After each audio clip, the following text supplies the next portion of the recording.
Assalamualaikum warahmatullahi wabarakatuh. Sebelumnya saya izin memperkenalkan diri. Saya Dr. Anggun Putri Yuniaswan, spesialis kulit kelamin. Saya adalah salah satu dosen di Fakultas Kedokteran Universitas Brawijaya, jurusan kedokteran, prodi pendidikan dokter dan profesi dokter. Pada video kali ini saya akan menjelaskan mengenai MKK Integumen, yaitu merupakan salah satu mata kuliah wajib atau dasar di prodi pendidikan dokter.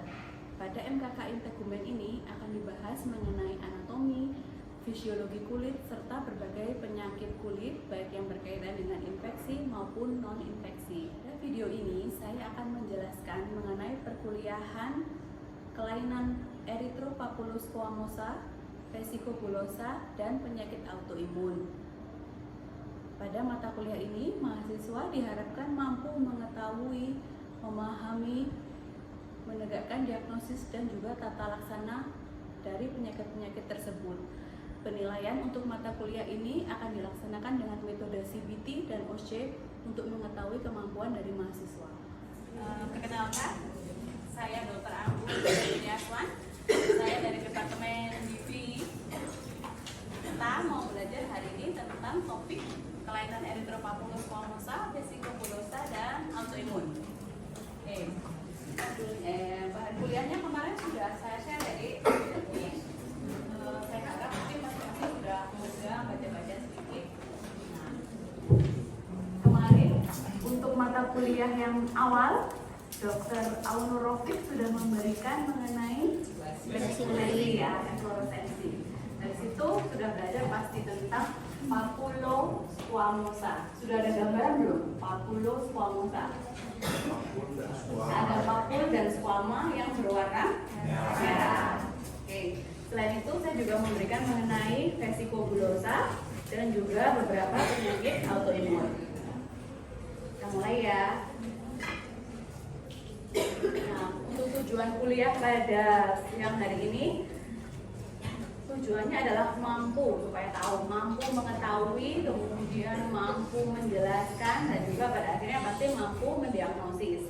Tapi kalau untuk tata laksana, beberapa dari penyakit ini memang kompetensi 3, jadi mungkin tidak sampai pada tahap terapi. Tapi ada juga yang kompetensi 4, jadi harus mampu untuk melakukan tata laksana. Untuk kelainan erythropapulosis squamosa yang akan dibahas di sini adalah psoriasis, pityriasis rosea, kemudian lichen planus, dan erythroderma. Erythroderma, masih ingat materi PBL kemarin? Nah, itu juga nanti akan kita bahas pada kuliah siang hari ini. Yang pertama dari erythropapulosis squamous disorder adalah psoriasis. Apa sih psoriasis itu? Mungkin ada yang pernah dengar? Pernah ya? Jadi adalah suatu inflamasi kronis dengan adanya kelainan pertumbuhan dan diferensiasi kulit. Ada yang tahu nggak? Turnover kulit kita normalnya berapa hari? Ada yang tiap minggu, ada yang tiap minggu. Pasnya berapa?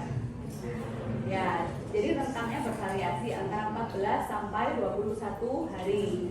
Nah, pada penyakit psoriasis ini epidermal turnovernya terlalu cepat. Proliferasinya terjadi berlebih. Biasanya ada predisposisi genetik yang juga bisa memperantarai adanya sistem imun yang berperan. Bahkan malah ada yang mengklasifikasikan psoriasis ini sebagai suatu autoimmune disease. Kalau kita ngomong autoimmune disease, pasti ada fase di mana dia kambuh, fase tidak kambuh ya. Jadi kadang pasien datang dengan keluhan kadang merah dok, kadang menebal, tetapi kadang-kala juga sembuh-sembuh sendiri. Nah, ada beberapa faktor pencetus untuk terjadinya kekambuhan pada psoriasis ini. Bisa dibaca nih, trauma, infeksi, obat-obatan, merokok, konsumsi alkohol. Nah, ini untuk gambaran klinisnya, yaitu adalah suatu papul plak eritem berbatas tegas. Ini ya gambarannya ya. Ini squamanya, ini plak. Apa sih bedanya papul sama plak? Plak adalah papul yang menyatu. Kalau nodul, papul yang bisa lebih besar. Oke, paham ya, alhamdulillah. Nah, ini adalah area-area predisposisi terjadinya psoriasis. Adanya diskal dan area-area ekstensor. Ya, kalau lihat gambarnya biasanya lebih mudah untuk mengingat. Nah, di sini bisa terjadi fenomena Kubner atau nama lainnya respon isomorfik. Iso artinya sama, morfik artinya bentuk. Jadi di mana terjadi induksi atau trauma minor seperti gesekan, garukan, akan muncul lesi yang sama. Jadi mungkin pasiennya biasanya kalau saya garuk-garuk di mana akhirnya timbul dok. Jadi bertambah banyak. Apakah ini penyakit menular? Sebenarnya bukan menular, tapi respon isomorfik. Kemudian ada tanda Auspitz dan Karsfleck. Tanda Auspitz ini apa sih nama lainnya? Bintik perdarahan. Jadi kalau kita garuk terus-menerus di area lesinya seperti ini, digaruk sedikit aja, atau kalau kita lakukan pemeriksaan boleh pakai ujungnya OB-glas, itu ada bintik perdarahan. Padahal normalnya di epidermis tidak ada struktur vaskular kan?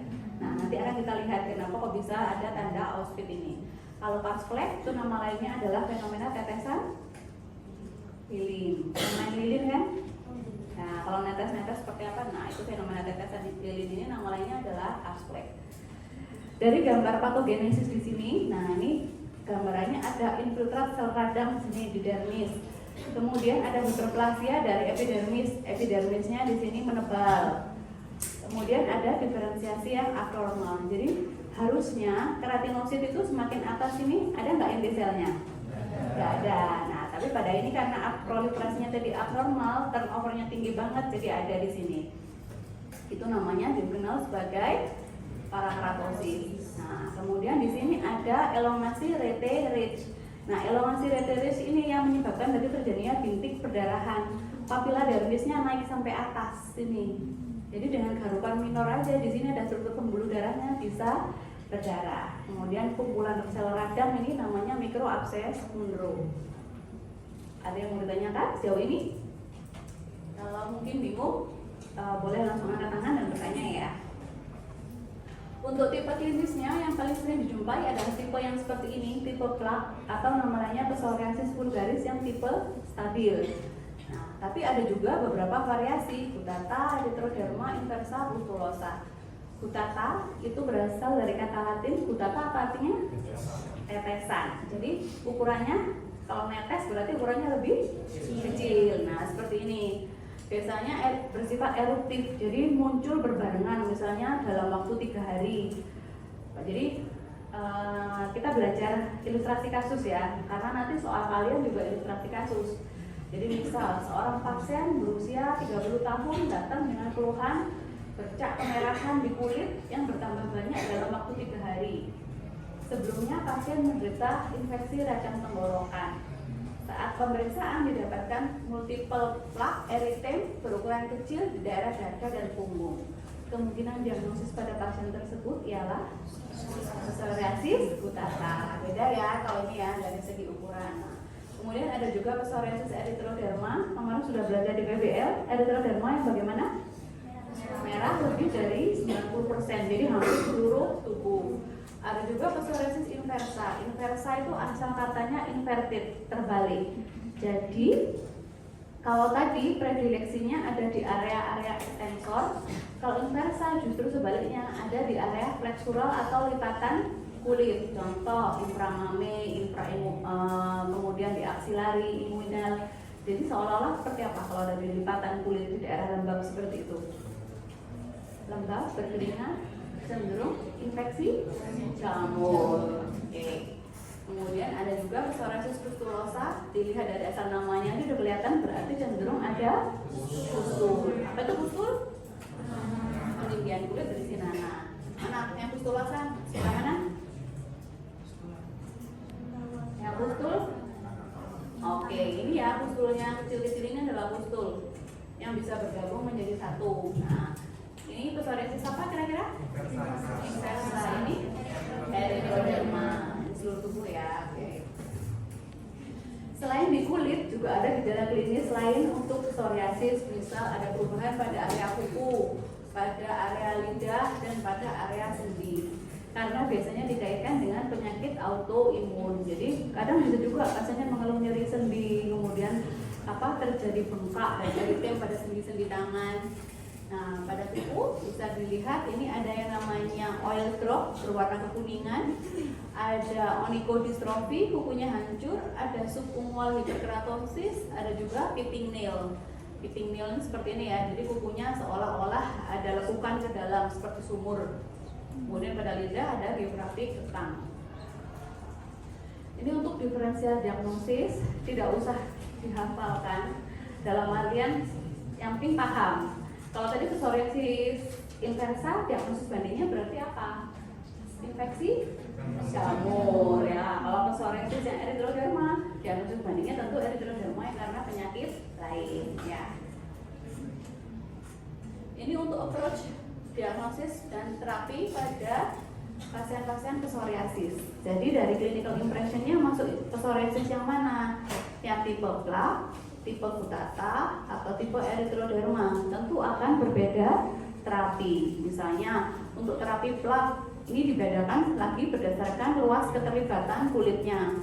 Untuk tipe ringan kurang dari 10% luas permukaan tubuh, moderate lebih dari 10 kurang dari 30, dan severe lebih dari 30. Kalau dilihat sini terapi tidak diberikan sebagai terapi sistemik untuk erythroderma. Ini untuk pendekatan dan gejala klinis. Di sini ada eritema, squama, lalu kelainan-kelainan ini bisa menyebabkan lesi sekunder, jadi ada EB, mungkin lekemifikasi dan ektropion. Untuk tata laksana, yang pertama kita atasi komplikasinya dulu, kemudian baru kita tata laksana spesifik sesuai etiologi. Apa sih komplikasi yang bisa muncul dari erythroderma? Bayangkan erythroderma itu adalah vasodilatasi pembuluh darah perifer seluruh tubuh. Pada pasien-pasien yang sudah tua, gagal jantung bisa saja terjadi karena afterload-nya terlalu besar. Bisa imbalans cairan dan elektrolit karena kulit kalian itu punya fungsi banyak. Apa fungsi kulitmu? Proteksi, termoregulasi, terus ekspresi, evaporasi gitu ya. Jadi kalau terganggu 90% luas permukaannya ya pasti ada komplikasi. Setelah kita atasi komplikasi yang timbul, baru kita tata laksana sesuai etiologi. Ada topikal, ada sistemik. Biasanya untuk topikalnya kita berikan biasanya dilunakkan. Kan biasanya kering sekali kalau dermatitis eksfoliatif, kita berikan terapi rendam, kemudian kompres dan juga berikan emolien. Nah, erythropoiesis squamous sudah selesai. Sekarang kita menginjak ke topik yang kedua, vesicobullosa. Masih ingat vesikel dan bula apa itu? Cairan gitu. Apa bedanya vesikel dan bula? Ukurannya ya. Di sini kita juga nanti belajar patofisiologi, gimana sih terjadinya vesikel dan bula itu. Intinya terjadi pemisahan atau celah. Kulit kalian itu ada beberapa lapisan, epidermis, dermis, dan subkutis. Nah intinya vesikel atau bula ini bisa terjadi di intraepidermal atau subepidermal. Mana yang lebih dalam? Epidermal. Nah biasanya terjadi karena kerusakan paut dermal epidermal. Kalau intraepidermal terjadi karena kehilangan daya kohesi. Sel keratinosit satu sama lain itu menempel akibat daya kohesi. Ada yang namanya dismuklein, seperti lem, penembakan karena. Kalau daya kohesi ini hilang, terjadi akantolisis, terjadi bula. Mana yang bulanya kendur, mana yang bulanya tegang? Kendur yang intraepidermal. Ya, pasti kendor itu yang lapisan atas ya bulanya. Jadi kendor, kemudian mudah terjadi erosi atau kerusakan. Di sini ada dua pemeriksaan yang bisa dilakukan, tanda Nikolsky dan tanda Asbuch-Hansen. Nanti kita lihat gimana melakukannya. Kelainan vesikobullosa ini ada yang bersifat kongenital atau bersifat dapatan. Nah, yang kongenital ini nanti apa? Epidermolysis bullosa biasanya terkait genodermatosis. Jadi memang dari awal sudah terjadi defek mutasi genetik. Tapi ada juga epidermolysis bullosa yang akuisita dapatan. Nah, nanti banyaknya penyakit vesikobullosa ini yang dapatan. Jadi di sini ada banyak penyakit autoimun. Yang pertama kita bahas singkat aja epidermolysis bullosa. Nama lainnya biasanya kerennya butterfly skin disease. Kenapa dibilang butterfly skin? Karena kulitnya rapuh sekali. Jadi skin fragility, gampang terjadi gula dan erosi. Komplikasinya nanti setelah sembuh bisa scar, bisa milia dan kontraktur. Bisa letal nggak penyakit ini? Letal, bayangkan aja. Tapi memang ada yang letal, ada yang tidak ya, tergantung jenisnya. Kita lanjut. Nah, sekarang kita bicara mengenai pemphigus, penyakit gula autoimun yang mengenai kulit dan membran mukosa. Nanti lupus eritematosus, sebenarnya itu sama satu entitas. Lupus itu bisa mengenai semua organ. Ya, intinya karena ada faktor genetik atau lingkungan. Jadi dasarnya sudah ada, tapi dipicu oleh faktor lingkungan. Dia bersifat heterogen. Autoimun, kalau kita bicara autoimun, tentu ada antigennya kan. Antigennya apa? Self nucleic acid. Jadi DNA-nya pasien sendiri. DNA itu ada di mana? Ya di mana-mana ya. Jadi makanya heterogen, bisa mengenai ginjal, sistem hematopoietik, kemudian saraf, kulit. Nah, kita ada penyakit yang bersifat skin disease only. Skin disease only, jadi cuma di kulit, atau bisa juga di kulit tapi juga ternyata bagian dari SLE. Nah, kita akan belajarnya gimana, kapan itu cuma kelainan kulit, kapan itu bagian dari SLE. Karena prognosis tentu berbeda kan. Yang satu cuma ternyata cuma lupus cutaneus dengan terapi topikal saja. Tapi ini ternyata lupus cutaneus awalnya bercak-bercaknya lupus cutaneus, tapi ternyata setelah di kemudian hari pada observasi pasiennya menderita SLE. Nah, jangan sampai salah dalam tata laksana. Ini overview-nya bisa mengenai multi organ ya. Nah, sekarang kita lihat ini untuk kriteria lupus. Ini tahun saya ambil sengaja memang yang awal, jadi menjelaskan kenapa sih lupus cutaneus itu penting untuk dibahas. Karena 3 dari gejala untuk SLE itu ada di kulit, malares, discoid rash, dan fotosensitif. Kenapa kok penting? Karena kalau kulit itu kelainannya gampang terlihat, pastinya pasti langsung aware. Nah, terus kemudian kelainan kulitnya apa saja? Terbagi menjadi 2, lupus cutaneus spesifik dan lupus cutaneus yang non spesifik. Maksudnya non spesifik apa? Jadi bisa dijumpai di banyak penyakit lain. Contoh nih, urtikaria, biduran apakah harus sesuatu bagian dari lupus? Enggak kan, bisa aja pasien biduran. Kemudian alopecia, rambut rontok, bisa saja di banyak penyakit lain rambut rontok. Tapi kalau yang lupus eritematosus spesifik yang di kolom sebelah sini, hampir bisa dipastikan itu suatu lupus cutaneus. Tapi harus diingat, lupus cutaneus tidak berarti harus selalu lupus eritematosus sistemik, tidak harus SLE. Ada 3 klasifikasi, akut, subakut, dan kronis. Nah, kita lihat ya, apa sih akut, subakut, kronis itu? Bukan terminologi waktu, maksudnya kalau akut berarti di bawah berdasarkan konfigurasinya atau susunannya dan berdasarkan lokasi. Yang paling sering lokasinya yaitu di kulit dan mukosa. Mukosanya mukosa mana? Mukosa oral dan genital. Untuk terapi atau prognosis, biasanya kita berikan kortikosteroid baik topikal maupun sistemik. Jika diperlukan, bisa pemberian methotrexat, azitromycin. Tapi bisa juga mengalami kesembuhan sendiri, resolusi cepat kalau erupsinya jadi banyak. Jadi makin banyak, makin cepat hilangnya. Oke, kita lanjut ke Erythropapulosis disorder yang terakhir. Kalau BBL sudah sih rasanya ya, panjang kali lebar. Kalau BBL kan biasanya mendalam tuh bahasanya. Sudah nggak perlu saya ini kan lagi ya definisinya. Pokoknya 90% luas permukaan tubuh. Nah, kenapa bisa terjadi erythroderma? Mengakibatkan rebound. Ya, itu kenapa dok? Antara pemberian secara sistemik dengan yang di kulit itu, ya, topikal itu beda gitu kan? Jadi intinya kortikosteroid itu adalah suatu obat untuk apa? Imunosupresan. Bukan imunosupresan. Dia anti-inflamasi. Jadi memang dia anti-inflamasi yang kita punya kategori macam-macam, super poten, poten, high poten, kemudian low. Nah, kita punya macam-macam. Tapi memang kortikosteroid pada penyakit-penyakit autoimun, tadi kan psoriasis digolongkan sekarang masuk autoimun ya. Dia itu memberikan terapi yang langsung cepat, bekerjanya cepat. Jadi dalam 3 hari, 4 hari efeknya akan langsung terlihat. Dibandingkan dengan imunosupresan. Kalau imunosupresan dia bekerjanya butuh waktu lama. Biasanya kalau memang kita butuh efeknya cepat, contoh pada pemphigus, kita berikan dulu kortikosteroid dosis tinggi, lalu diikuti imunosupresan. Tetapi pada kasus-kasus psoriasis dia kan kalau untuk menambah ribonnya mesti dengan penelitian. Tetapi itu jadi berdasarkan based on laporan kasus terdahulu. Jadi sering sekali menyebabkan ribon akhirnya tidak diberikan. Tapi kalau yang topikal, ya topikal kan kita mengoleskan paling 1 fingertip unit berapa gram sih per hari gitu. Apakah kamu bisa mengoleskan 1 wadah gitu kortikosteroid? Kan rasanya juga tidak. Ya.